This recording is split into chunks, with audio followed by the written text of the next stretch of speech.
I don't remember putting a lowercase a because I think it is a capital. I just think it brings everything together. Mathematics and science have been dry and are very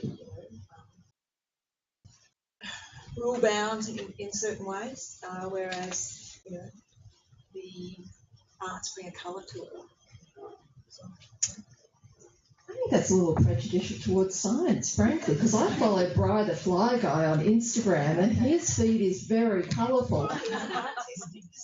It's science. He's an entomologist. I also follow a frog scientist. I do think, like a lot of the infographics and a whole lot of graphic depictions are because science is colourful. I think we may not always understand them or view them boldly enough as having meaning in both art and science. So I actually think it's part of as whole people, we aren't just mathematical people or scientific people or artistic people. If we're down a single pathway, we're kind of completely unfunctional individuals.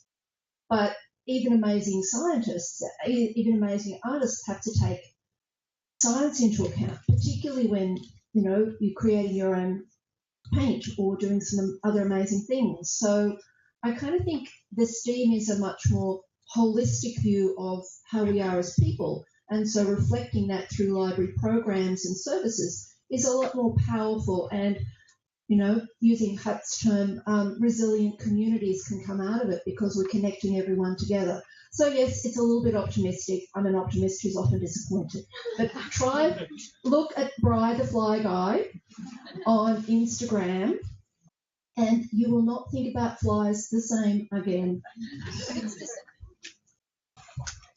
It is the same as if you think of a recipe, it's maths as well.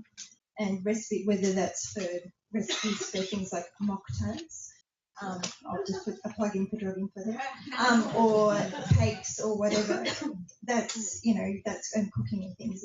It's maths. And I guess that's the point of our program. You don't think of it as maths, but in fact it's numbers and things that you're using, and the end product is artistic in a way that you end up with. Sorry, could I add something? Yes, we've got one audience question, so very quickly. Even though it's STEM with no A, we actually do have arts within our program. This is because our council has gone without the A.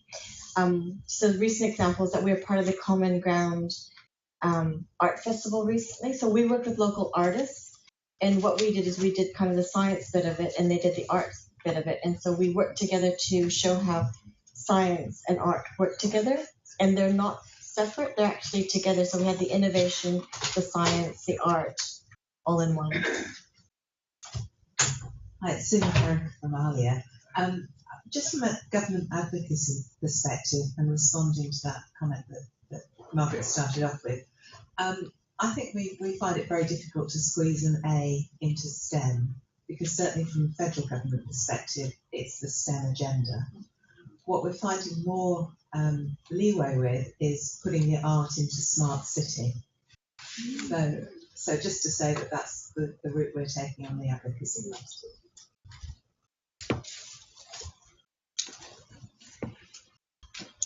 We have time for one more question. Any other questions? Then we're not really. No? Okay, well then could you join with me again in thanking the speakers?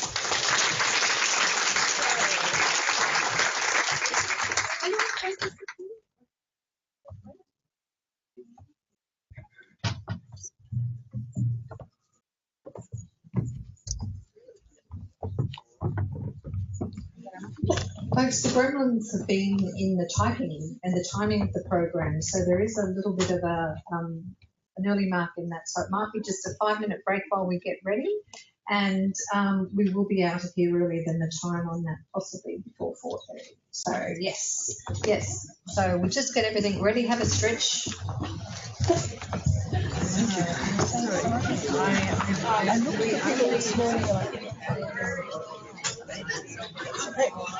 So it's like on a thing, but I'm hoping that we can just take over. So you have to connect this to that. Esther said she'd be back in time, but it's going to be running all the that's a mistake. I'm so sorry. It's just a mistake. Sorry. I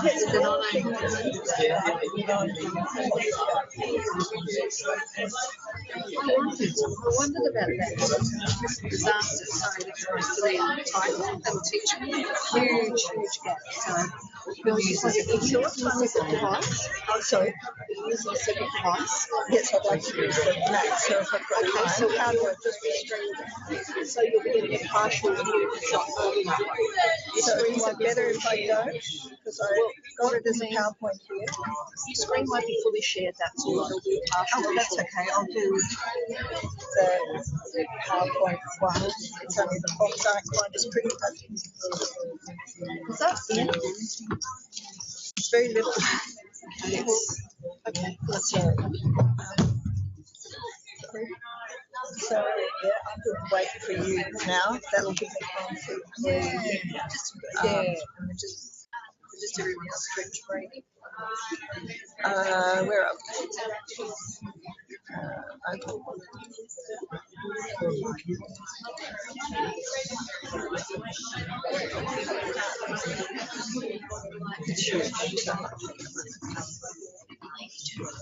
Don't go too far away. Okay. I know. And I'll just mention that the microphone is live and pressing too. We are live. I love the beer glasses. I love the beer glasses. They are really, really happy now. And everybody doesn't really know people like this.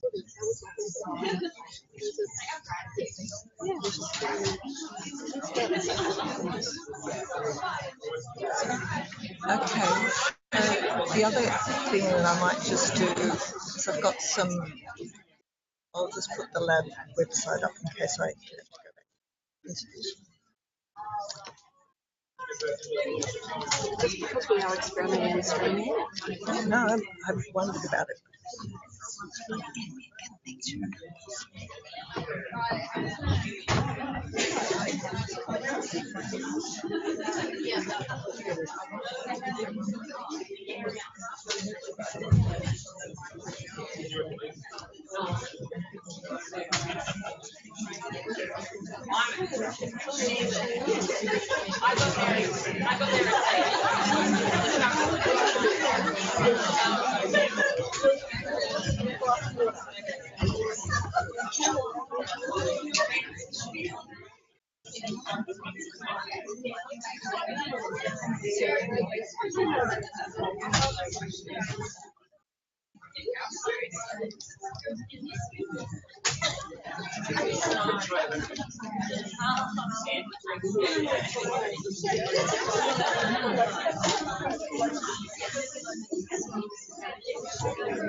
Okay, this is only backup.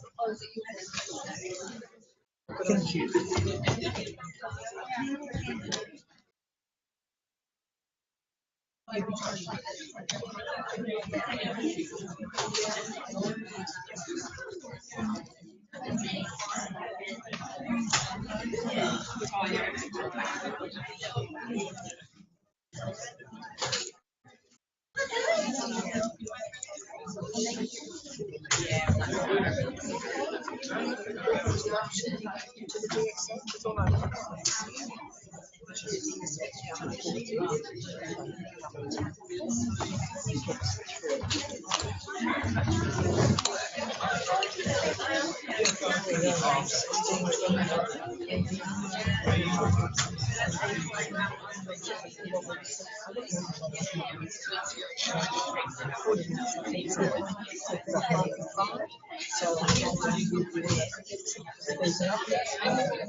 Welcome back, everybody. Our next presenter this afternoon is Kate Kerr from the State Library of New South Wales.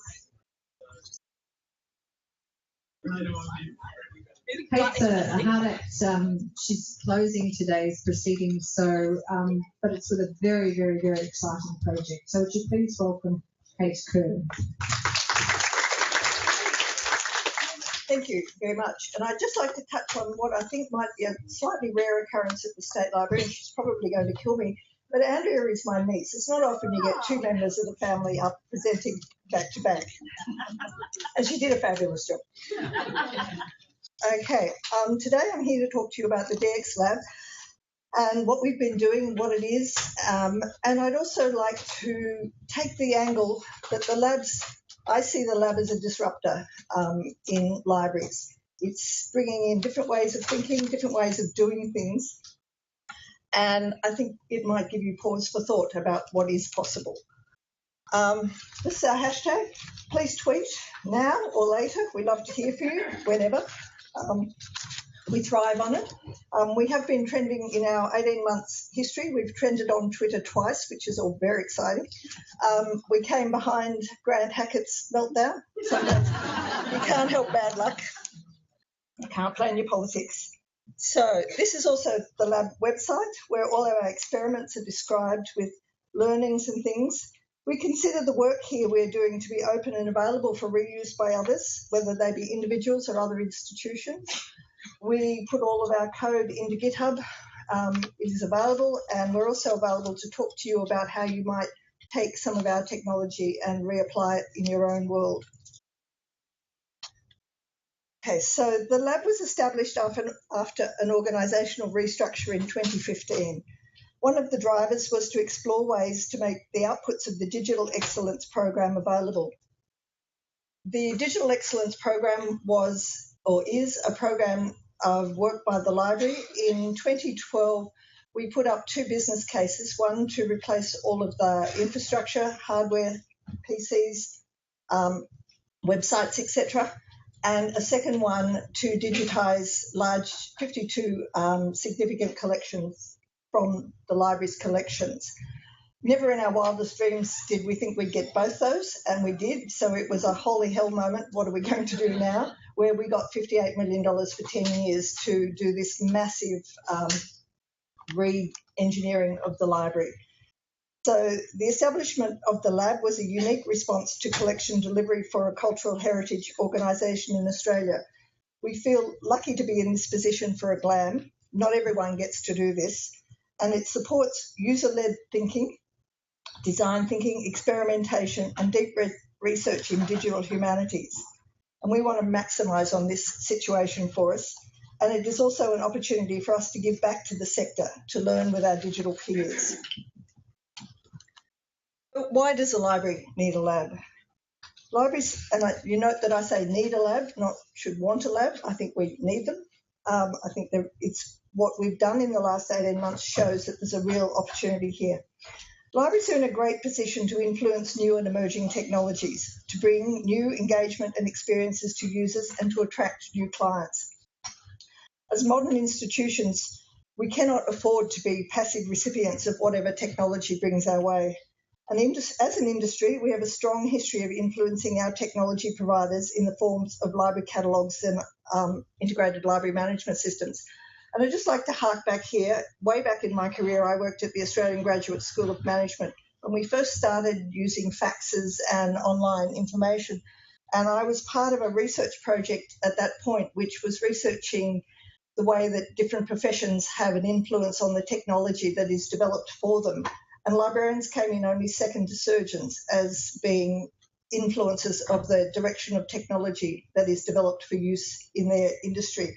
And I always think that's because we're incredibly opinionated. And we do think we know more than everybody else. The only thing different between us and the surgeons, I guess, is we don't have usually the life and death situation going on. But we need to continue this to expand our horizons beyond catalogues to other methods of discovering and delivering and exploiting our content. The DX Lab gives us this opportunity, both by supporting us to develop projects on our own and also to get to work with others, such as digital creatives and people in the digital humanities who have been attracted by the work we've done so far. And just like to say here at this point, in comment to Margaret's comment about where the arts fit in the STEM or STEAM, is that we've been working with, and I'll be talking a little bit more about it later, but with computer scientists. And one of the things that they've said to us was that they are constantly looking for large pools of data to work with. And it never occurred to them until they met us that libraries would be a place that they could get that from. And so now we're doing some projects with computing science, machine learning, and also the computing design people at UTS with Kate Sweetapple and her group, who are suddenly thinking, oh, there's all this beautiful stuff and it's really interesting and it says all these great things. So I think, again, we should not undersell ourselves as potentially big sources of big data for people to do research on. So libraries in the 21st century faced a raft of new challenges. Google is not our only one. Digital collections are growing at an unprecedented rate, and the State Library has more than trebled its digital content as a result of our digitising projects and born digital publishing. This explosion has challenged some of the traditional interfaces and services and how we have delivered what until now have been predominantly print-based collections. Users are increasingly becoming more multimedia focused in their information usage, and we know from our analytics that they are drawn to images in search results, and they want content they can access where and when and how they want it, and they want to be able to discover and explore the big data sets that we are creating. So our audiences are getting tech savvy and quickly and expecting us to deliver more on demand and the right information where they want. They get this from retail, why not from a library? Sorry, I've transferred to PowerPoint from Keynote and we've lost this, but it does say that 4 million people search the collection online per year. 4 million people search our collection online every year, and this isn't always an easy experience, which is not unusual for large collections. It has long been the case that library catalogues work best when you know what you're looking for. Their very strength, with structured data, authority-controlled headings and succinct descriptions, works against them in a world where users have developed the habits of doing big ambient searches in Google using uncontrolled natural language. As discovery tools, they're not up to the task of working with big data sets, such as the full text content of millions of pages of our David Scott Mitchell collection, which we're currently ingesting. There's 1.3 million pages out of 4,500 books. A vast richness of content that I don't think any library catalogue that we've got at the moment is going to be able to cope with in terms of not flooding our result sets with a lot of other information. Or the other set we have is the complete text of the World War I diaries, or 6 million pages of newspapers. There's not much room for serendipity for our users in a library catalogue experience. It's hard to get connections and a bird's eye view of the collection. Then you have to know what you want, and you might find it or you might miss it. All large collection databases are similar. This doesn't only apply to libraries. I think it applies to big museum collections and other big data sets. So we have millions of digitised items. The mass digitisation program that we started in 2012 was the result of some very good government funding. We've created new digital content from our collections across a wide range of formats: books, photographs, newspapers, oral histories, maps and manuscripts. And we will continue this rate of digitisation for the next 5 years. You can see these numbers here are quite huge. This is a very exciting project for the library, and it brings with it great challenges right across the life cycle of the collections, from acquisition to cataloguing to digital preservation. How do we rise to meet these challenges? How do we get the stuff out there? And where do we start? What stories we can unfold? How can we get this to the users in interesting ways? So, big challenges in big sets of data. We have so much data for our users to innovate with, but we do need to inspire them with examples. It is hard to know where to start. The archive is massive, with thousands of stories to tell, or just to present the data without dictating the outcome. So this is where the lab comes in. The values and missions of the lab represent a new way of thinking for libraries, inclusive and collaborative. We work right across the library with a library-wide team of contributors, and we are here to build platforms and work with partners to set a new agenda in information delivery and new ways to do research. The values of the lab resonate well with libraries. With the exception of experiment and possibly surprise, they are all extensions of the values on which libraries are founded. We've added the others to shake things up a bit and to open us up to new possibilities and new ways of working. Our design principles, we came up with this manifesto of design principles for us. And agile development and iterative design are not usually a natural way of working for libraries. We are, bless us, a profession that prides ourselves on being memory and information institutions, and we take that role very seriously, as we should. We make sure that our facts are real and that we provide all sides of the story and that everything we do is well thought out, prepared and well presented. But we sometimes fall into the trap of thinking that no response is better than one that may not be complete. Unfortunately, this philosophy is working against us, and we risk a perception that we're not part of the current conversations, that we are not responsive to social change. And this is why we've developed this design principles, that we design quickly in an agile manner, we put it out there and then we see how it works. It doesn't necessarily have to be a finished product. We can leave it there and other people can work with it and turn it into something better.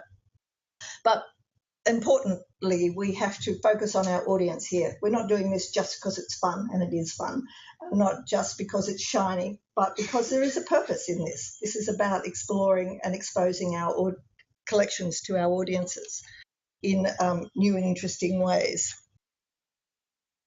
So how is the lab doing this? We're about a year and a half old now, and we've been working on some projects. So I thought I'd just go through and show you some of them. We work with both educators and students, writers, researchers, creatives, and other interested GLAM sector partners. Digital humanity. I'm still struggling with this word, what the digital humanities people are. Are they digital humanitarians? I'm not sure, but every time I come to it, I stumble over it. But the digital humanities people. We aim to develop ideas and experiment with new technologies and platforms and find new ways of unlocking the treasures and secrets within the library's vast collections. We're also working with a whole lot of creatives. My world is now full of hipsters and working with companies with odd names, but I'm getting to that I don't even blink now when you tell me your company's name is Sneepo or Grumpy Sailor or Sand. I'm not sure. And so they pop up in my calendar and I think, what is that? I'm working, I also should have said right back at the beginning, I'm working very closely here with Paula Bray, who's the leader of the lab. She reports up to me, and we work with a fluid team of developers and programmers, UX designers. We started out with having a much more structured staffing arrangement, and then we found that didn't work for us because you can't get all the skill sets you need in one person. So we have a much more fluid arrangement where we hire according to the project on hand, which in itself is a challenge for the library. We are not really working so heavily through that whole, put up an employment application, get a position created, get a job. We are hiring basically guns for hire, and that they come and work with us. So we've worked on a range of projects, from data visualization, image viewers, machine learning experiments, and developing a few tools that help make internal tasks easier.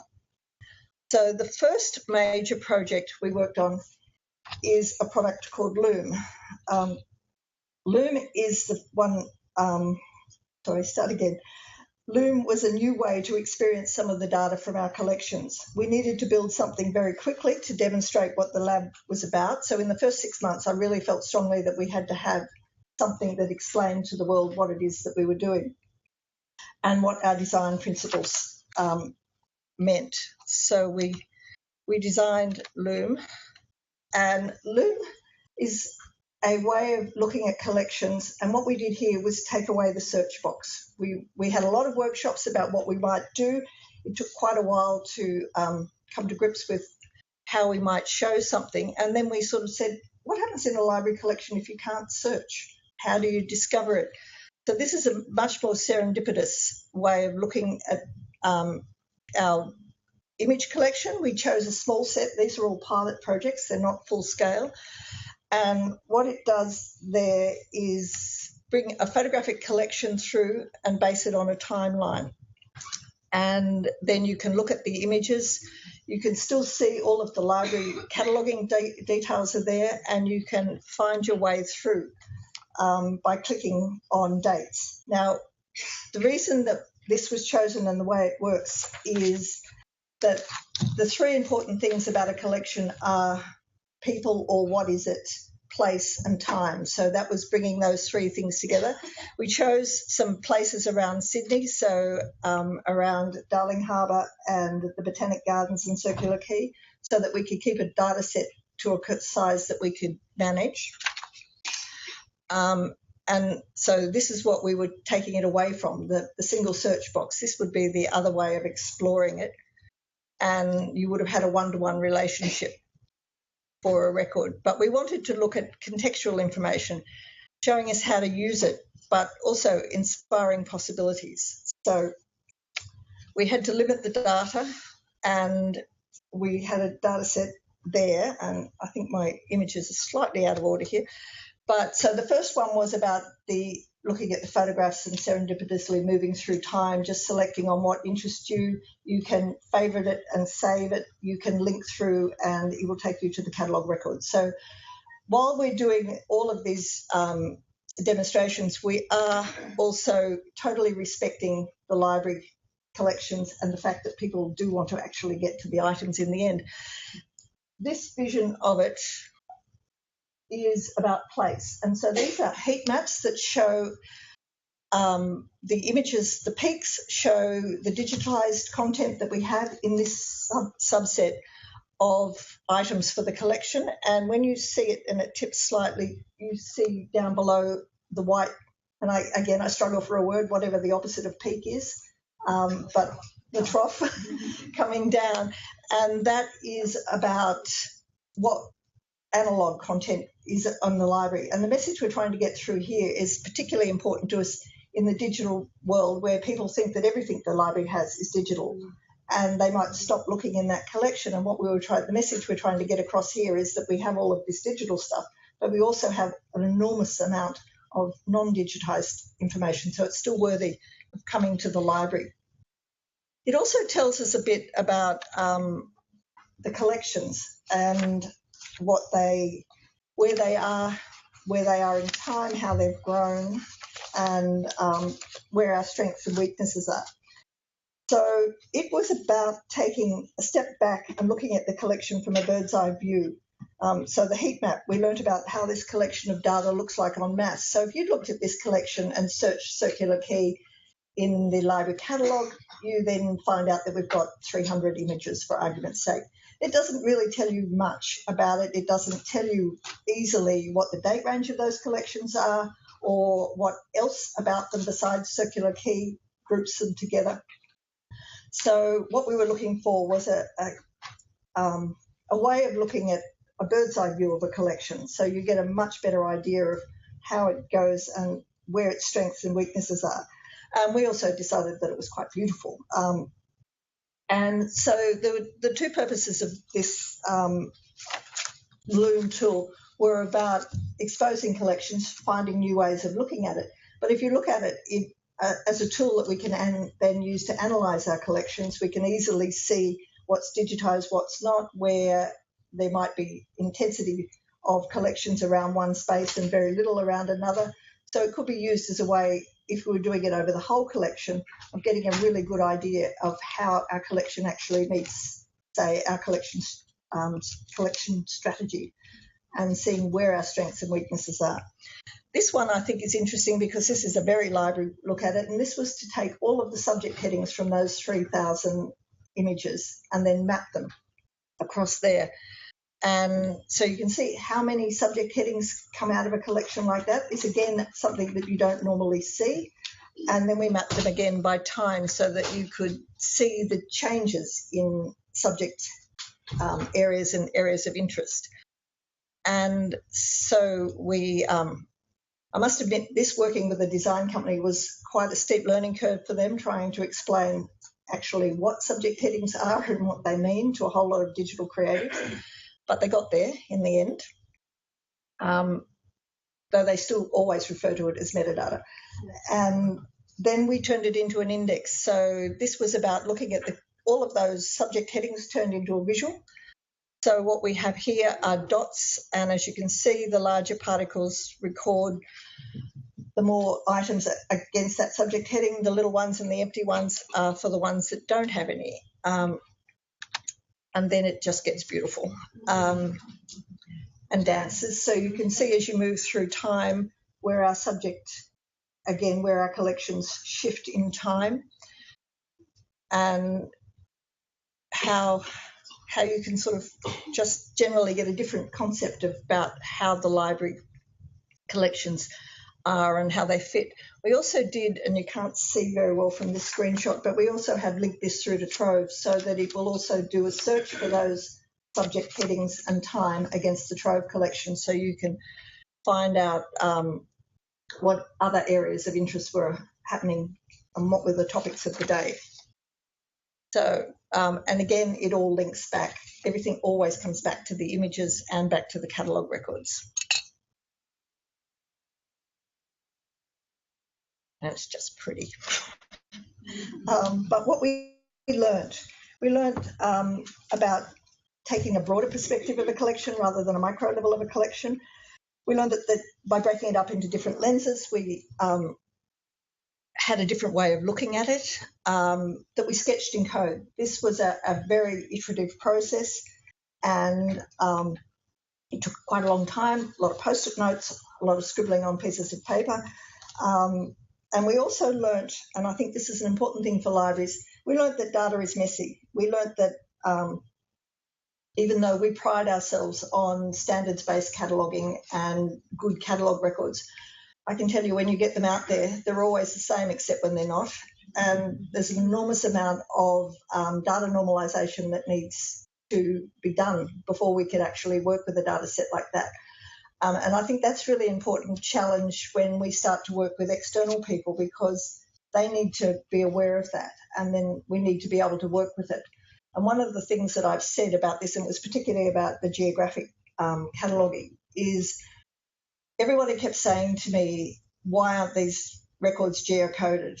And I used to apologise for that and say, oh, well, no, they're not. And now I don't. I just stand there and proudly say that this catalogue and this libraries collection has been catalogued over 150 years. It was catalogued in time for the standards of the day. Nobody knew that geocoding would be that important to us in the 21st century. We now know, we can respond, we're doing that. But hey, our catalogue is what our catalogue is. If we can come up with a machine learning way of putting geocoding on that, I'm out there with you. But it's, it is what it is. So be proud about your collections, but be realistic, I guess. This next one is a new, it's not going to go live, hold on. I do want to show you this one because it's a sneak preview of our next project. So this hasn't been released yet, just hold on and it will do. This experiment is using a feed from our Google Analytics account on the activity of all the search boxes across our sites. The different colours indicate different sources of searches from the various catalogues and the websites. This is real-time minus 2 hours. So it takes Google Analytics about 2 hours to process that content. Please don't tweet this URL at this point because we haven't made this one live, but it will be live in the next week or two, so keep an eye out for it. This work is interesting on a number of levels. First, it makes a great visual impact on a purely aesthetic level. It's utterly mesmerising. But more importantly, it allows us to get an insight into user behaviour as it's actually happening. Usually when we review search logs, we can get the impression that users search in an orderly manner using one or two terms, when in reality they search in a variety of different ways, from individual keywords to whole sentences. And what does this tell us about the way we organise our information? We organise information in a really structured way with controlled subject headings, and I think that they're vitally important. But in reality, people search with random words.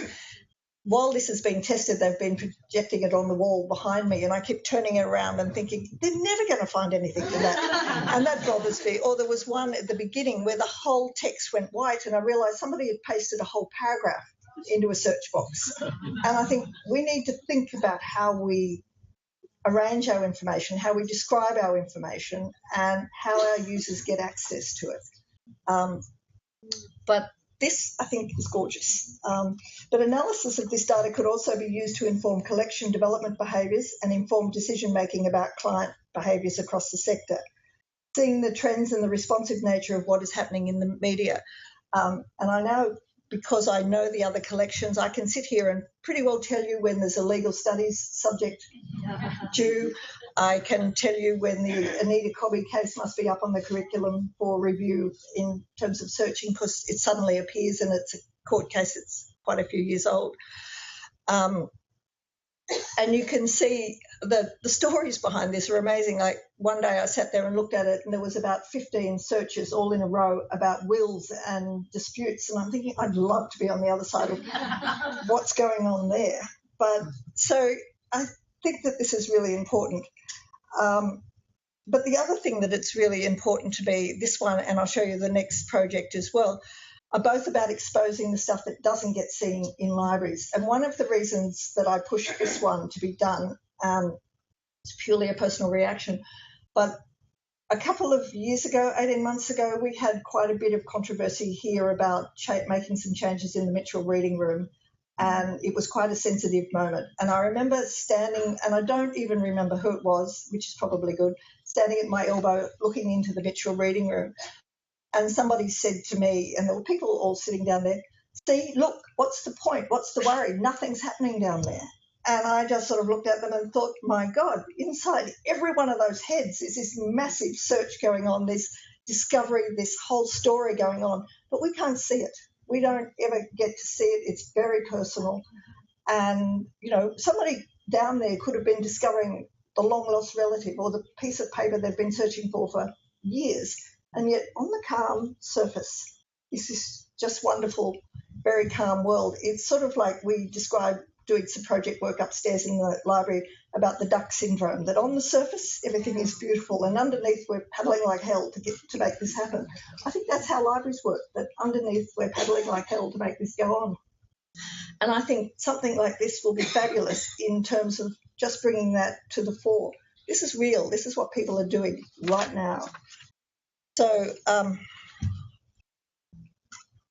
we're very proud of it. Sorry, now we're going to have to just humour me for a second.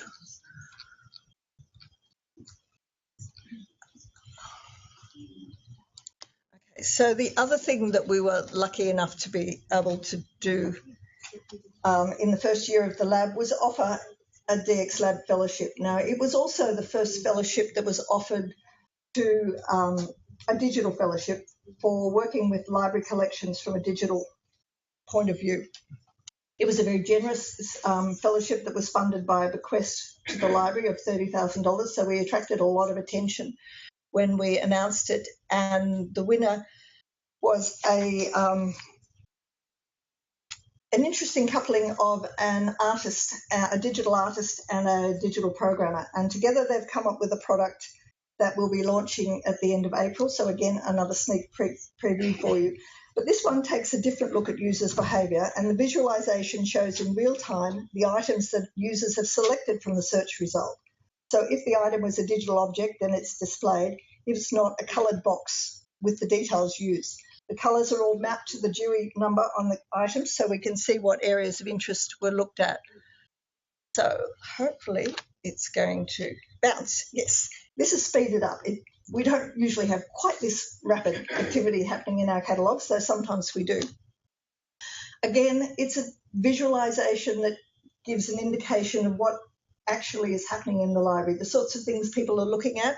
So when we display this on a site, it will have things like the Dewey Key down the side, so you can tell which of those are the humanities and which ones are the sciences that people are looking at.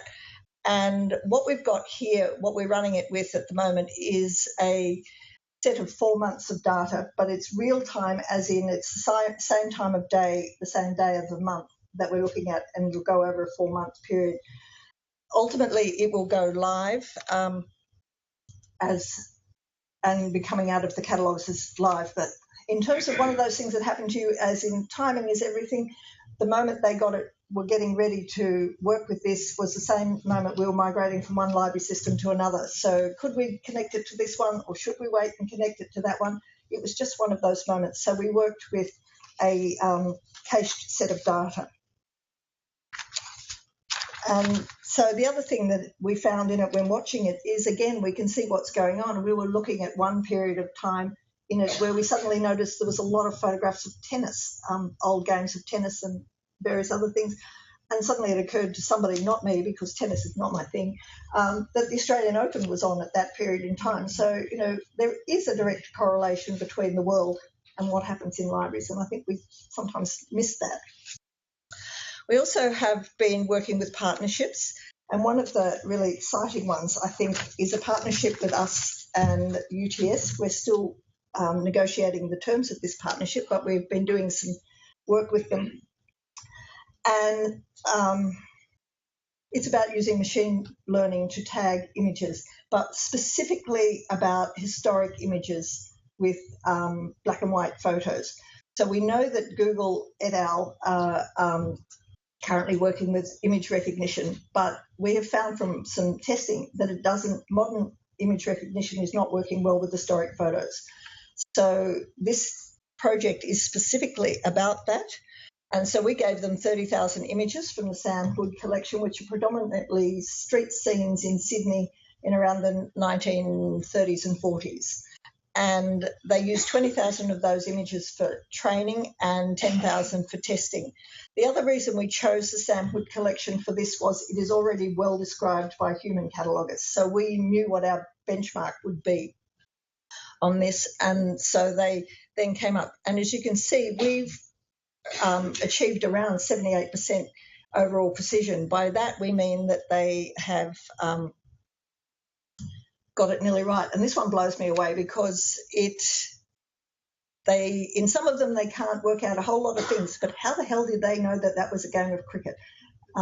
There is nothing that's really crickety about that isn't an emotive thing. So that's my sort of showpiece one, because they can do it. But this one I thought was interesting. The only thing they missed was library.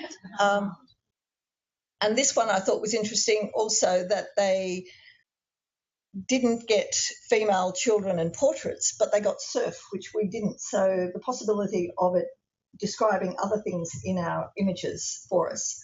Now, we don't ever see this as a total replacement for cataloguers at all, but for us, we have some collections, and the one I keep coming back to as the example of why we've been doing this is we have yet to be digitised the Australian Consolidated Press Photographic Archive of images dating between the 1920s to the 1980s from magazines such as Pix magazine and Women's Day. This is the days when Pix magazine wasn't trash, it was a quality magazine. And there are around 28,000 photos depicting social life and everyday life in New South Wales. The challenge this presents in cataloguing is enormous, but if they're not well described, they cannot be easily discovered in our collections. And what I can do with them in terms of the lab, or my team can do with them in terms of the lab, is greatly reduced if we don't have good metadata with them. So we need to find other ways of meeting this challenge, and working with new partners like computing science, PhD students in massive computing, which is a new space for us, a new space for them I might add too, shows great promise of where we might be able to go with it. The thing that I liked about it when the 1940s, the things that it did well at the beginning we can pick men really well because in the 1940s men wore hats, they wore suits, they were wonderfully predictive. It struggles with women because they're so unpredictable. It can pick children usually, but it can't determine whether they're boys or girls. And what it can't do and what we can add to it is it can't pick up the sentiment in an image. So it can't tell you, it can tell you that it's a gathering of people, but it can't tell you it's a party. Or it could tell you that there's a whole lot of odd-shaped vehicles in the street, but it couldn't tell you it was a parade. So they're the sorts of things that I think we then come in, or the crowd comes in, and we value add on those. But it is a very exciting possibility. The other partner we've been working with is Google, and both Google Street View and Google Creative Labs. And what we worked with them was that they used their gigapixel camera, which they bought in, and we were the first institution in Australia for them to do that, this amazing looking camera, to take very high resolution images of our some of our photographs, our paintings. And as you can see, the amount of resolution that we can get is just mind-boggling. And if you think of this then applied to some of those 16th century maps with that tiny, tiny writing, you can see detail in here for the first time that people have not been able to see before. Now, I'm still trying to work out whether these guys have got masks on or not, because they've got very odd faces, but then they're really tiny. Yeah, but the detail is amazing. So what it can open up for researchers. And somebody else earlier mentioned the Google Daydream. Is it Daydream? The virtual reality, they're going to be using some of our images in some of their work in that space as well.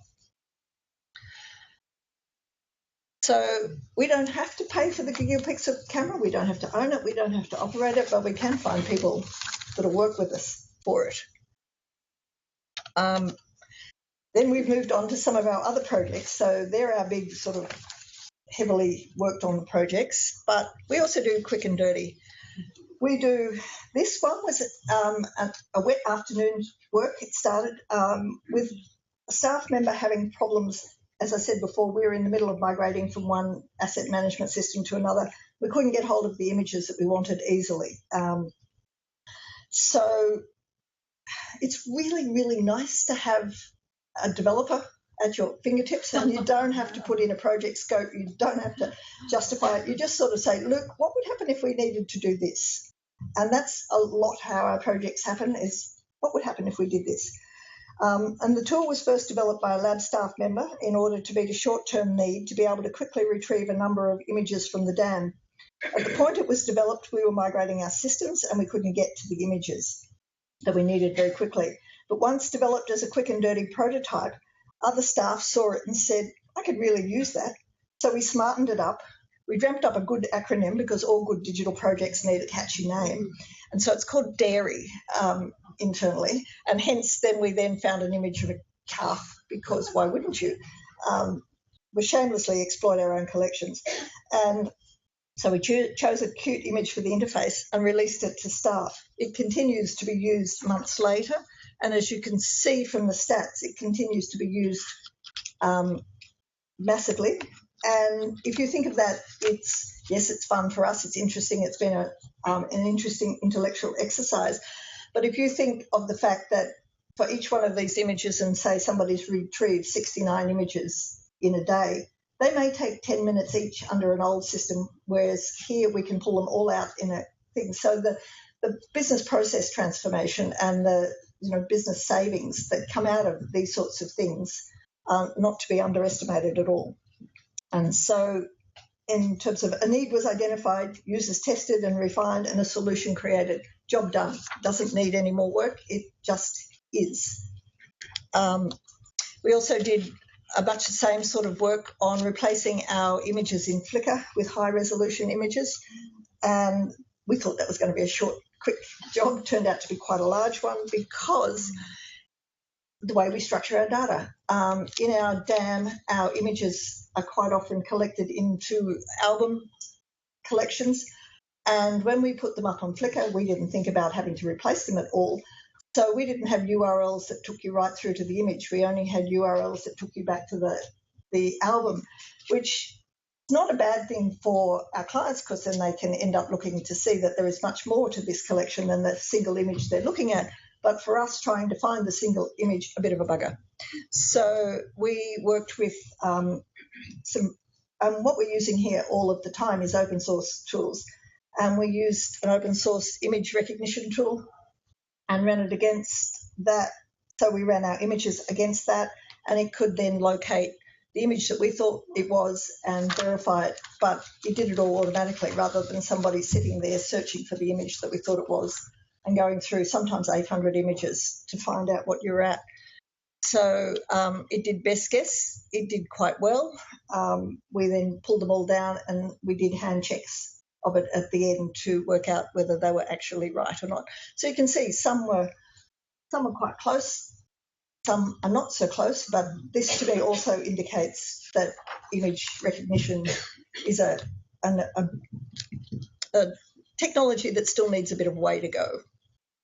Another thing we did was put up what we called 50 libcats, which were 50 little sets of images back to our collection for open data users. And these are aimed at particularly at people who are just experimenting with data visualizations. And sometimes they come to our collections and it's all too overwhelming. How can they find something? So the DX Lab team, the digital channels team, the research and discovery team, and a few other people around the library put together 50 of their favourite images into a data set, which we provide through GitHub as a spreadsheet so that people can use it to test or develop their images. So there's collections of hats, there's collections of cats, there's collections of car crashes, all sorts of stuff. The next one we've been working on, and this is still a work in progress, but again, a project that has both client appeal and potential process transformation policies. It isn't always just collection data work that we work with. We're also creating data and using added technology to create data from a process and then use it for analytics and visualization. So what we're doing here is, and we'll say quite publicly, a lot of our stack requests in our collection are still done on pieces of paper that people take down to the stack to retrieve the item. So what we wanted to know was, can we track that process and how it's happening? And then, and there's still yet to be determined, visualization that shows the clients how long it takes to get a book from stack. A lot of people in the reading room here do not realise that the library goes down 5 or 6 floors below us. So, and we have millions of books. So yes, retrieving a book from a stack does take a while. But if we could visualise that, either it could be entertaining for them or it could just give them an idea of why this might take the time that it takes. So we're using NFC tags on the back of the stack slip requests, and we're using iPads or tablets. I think they're actually not iPads, but other tablets that we collected from somebody else's project that they weren't using anymore. So there was no money involved in that. And this is the beginning of the data set that we're collecting, which tells us how long it's taking to get the book. And so the NFC tags are placed at intervals between the request place and the stack and coming back. So I don't have the key to this data, but basically it's checking in as it goes, as the book comes back up the collection. And as I say, we'll be using that as a way of visualizing the data. So this is about, sometimes you have to create the data set yourself. So yes, so the tags on a column and another column, because Luke, the developer, doesn't know anything about the stack, so he just says one column, it's another column. It's good. Okay, I will be moving fast through the end. So we also run, in terms of engagement, digital drop-ins. We have staff from other institutions come and work with us. So this was one of the projects which was done with somebody from the Northern Rivers Museums, where that's their collection at the top, that's our collection at the bottom, and their trove headings in between.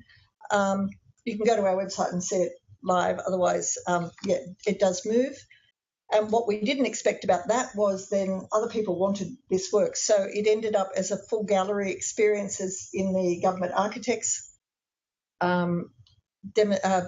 exhibition that we had here. And it's also ended up at Hill End in the National Parks and Wildlife. We've done it with the Halterman photos at the bottom and current hill end photos at the top. We also had another one, Chris McDowell from New Zealand, who came and worked with our Indigenous language collections and did a quick visualisation. We've had a lot of really positive feedback from this, including interviews on the radio. This really touches a whole lot of buttons, so it's slated to be version 2 later this year and to take it and develop it further. But basically it maps both where the language item or term comes from and what it means and what its relationship to our collection is. We also have run some events. So again, the first one, which was called Meet the Data Owners, which I like to think of as the nerds meet the geeks, but where we brought curators and developers together to talk about, this was the first insight that people had into the sorts of data sets that the library has and what might be available. It was incredibly successful. It was sold out in 30 minutes, and we all ate pizza and admired collection items, and the conservation people had a fit. We had a workshop with IFLA where we put, again, another sold-out project, which sort of suggests to me we're not charging enough, where a whole lot of random group of people, all self-selected. So we had university people, we had professional developers, we had interested students come for a workshop where we gave them a couple of real-life, we always involve food in these things, really important element, and a bit of alcohol in this one. And so they put together 2 projects, 2 things. So we wanted them to talk about the stack slip and another one about what you might think a library card might look like.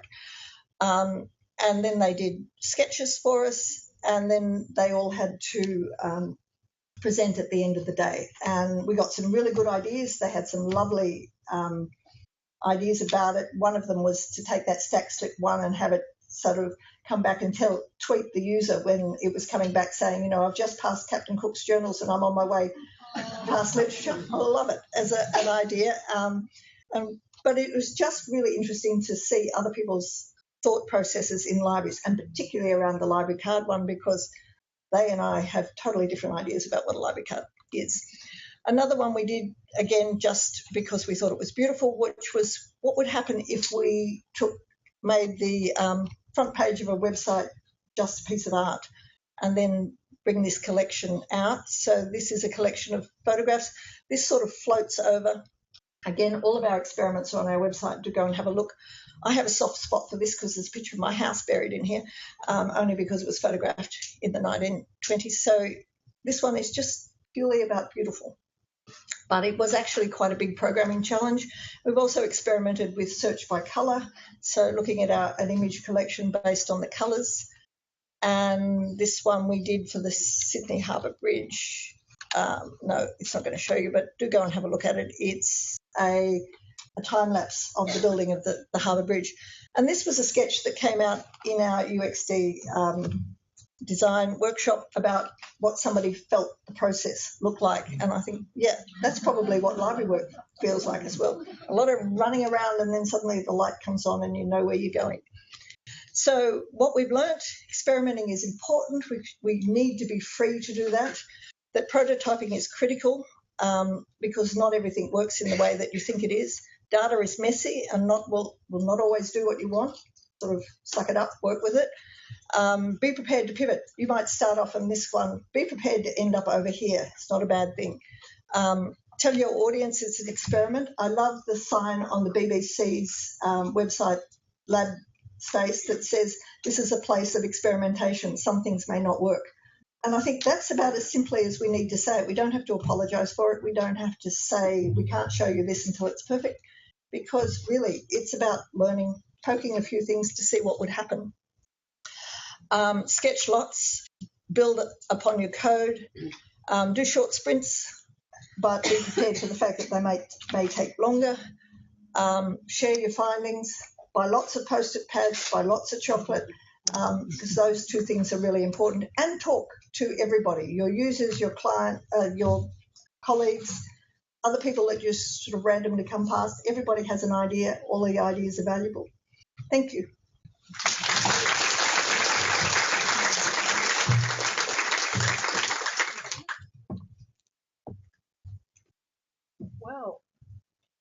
are we going? That was an extraordinary presentation. Is there any questions or comments that anyone would like to briefly make, except that I want 6 of those things? That is one of the challenges, that everything doesn't necessarily become BAU, and everybody looks at it and thinks it's a perfectly formed thing. Not really. As is in libraries. Yes. Kate. This is just a very small thank you for your time here today. It's actually been so inspirational. Thank you very much. Please.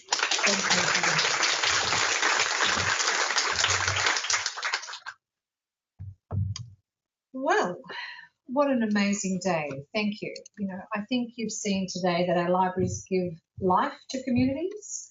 Today's public libraries, print and digital technology sit happily side by side, and in many ways reflecting the changing concept of what is literacy in public libraries. Our libraries and the libraries who've showcased today are places where creativity, innovation and culture is and happens every day.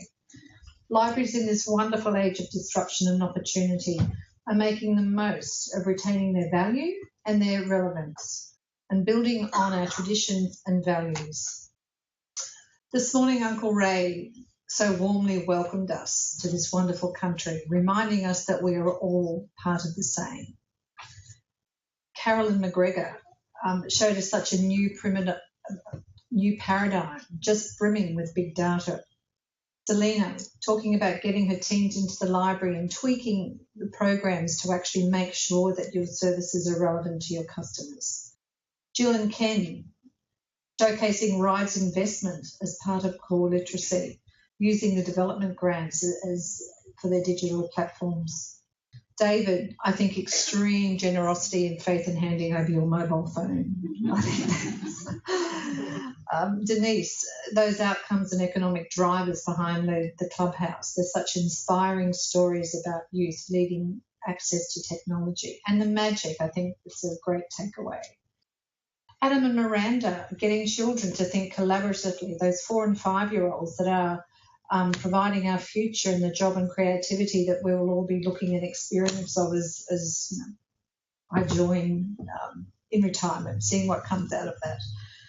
Ellen from the City of Sydney, how livable is your city and the difference that you're making with the late night library, Creative Live, the Pine Street Taster, you know, understanding where the library skills are, the library staff skills are, and how you actually link and form those partnerships with the community. Deborah, it's hard to say, you know, and takeaway is that you all have such a significant role to play here. And what will it take? It's how we tell our stories and how we measure our impact.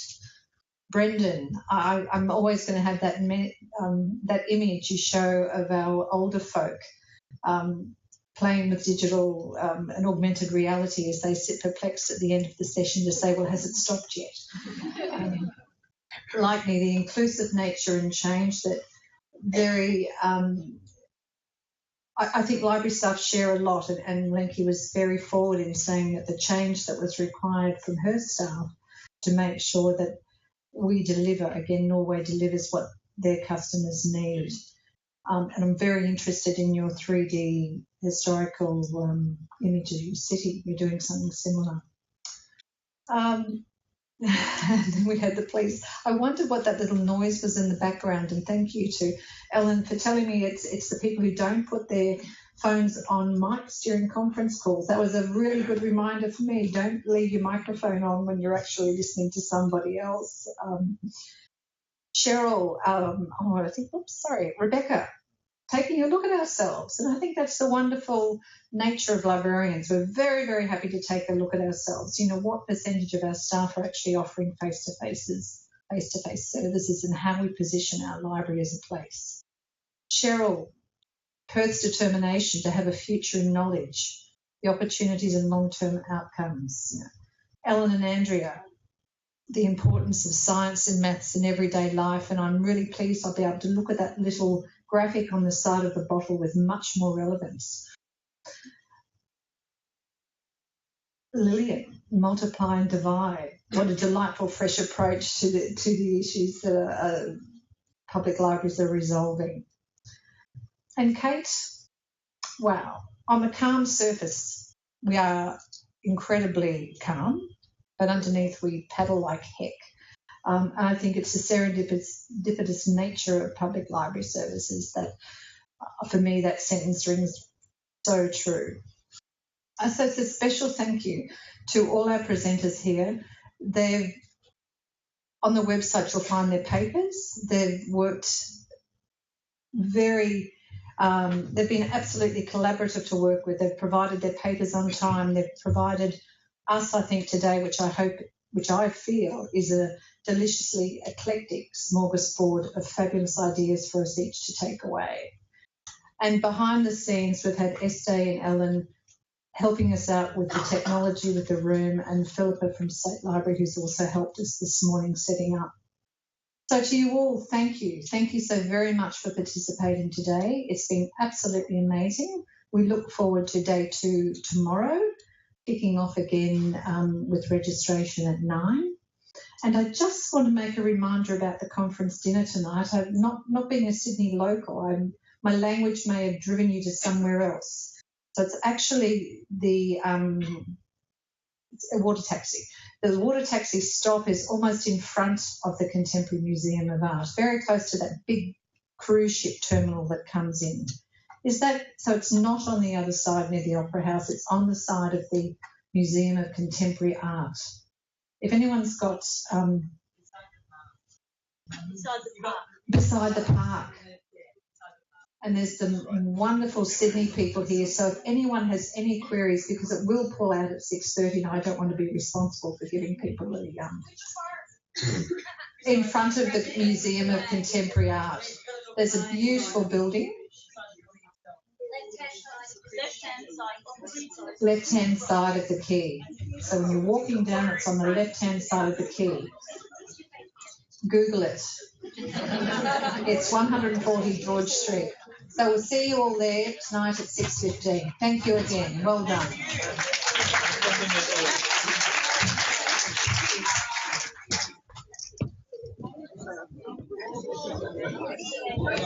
Can I take you out? I'm not supposed to. I'm supposed to close. Thank you. We're frozen. Sorry, I'm touching it. I've killed it, Kate.